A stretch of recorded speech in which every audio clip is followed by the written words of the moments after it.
Sheikh, my question is, in these days, we get exposed to a lot of debates,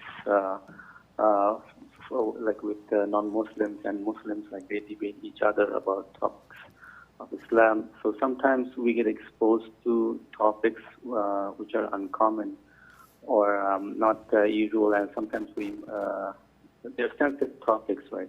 So, and then when we get exposed to these topics, we get infected with like doubts, and we find a lot of, not a lot of du'at or sheikhs address these topics either. So how can we overcome these doubts and about these delicate topics of Islam? Tawfiq, barakallah. First of all, a rule of thumb. It is totally prohibited to watch debates or to engage in debates. Engaging in debates might be acceptable if you had proper knowledge, but it must not be public, regardless of what people do. Yes, it's interesting. Oh, it's like a boxing match, and this was a low blow. Oh, the sheikh, I don't know who's going to do this. And no, now he's retaliating.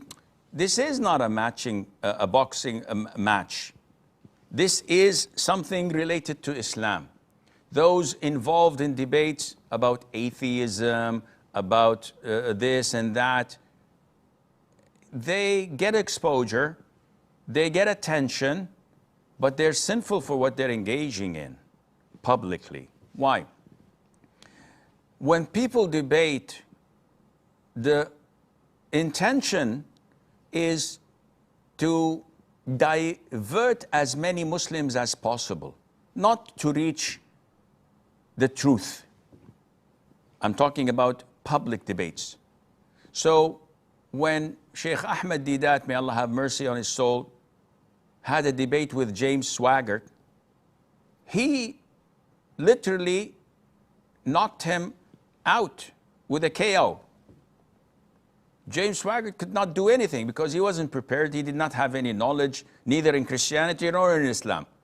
So he was totally knocked out. A couple of years later, there was another debate with a missionary called Anis Sharush. Palestinian evangelist, came with the purpose of throwing misconceptions and doubts in the hearts of Muslims, not to reach the truth. So he came prepared, and he bombarded Sheikh Ahmed in half an hour with like 50 doubtful things of Islam. And every Muslim was, these things are, yeah, I never thought of that. Why is Islam is like that? Why Islam is like this? So 50 shubha, throwing them, bombarding the Sheikh. When the Sheikh came to rebuttal, he had only 30 minutes, and that would suffice to respond to one or two issues. What about the rest? It's all down the drain. It's all in the hearts of the Muslims who watch these debates, and caused many of them to doubt their Islam because there was not enough time to respond. Every single doubtful matter could have been addressed, but the time was not sufficient. This is why Ahlus Sunnati wal Jama'ah refuse strongly to debate the people of innovation or to meet them, for the fear that Allah may, or for the fear that this may be causing confusion to the Muslims, and for the fear of their hearts, for their hearts, that shaitan may throw something that would corrupt their hearts. So you have to definitely stop watching. I was just, before I came here, with a brother from America in a counseling session. And he was telling me, Sheikh, I'm practicing, I pray on time, but I was so addicted to watching debates.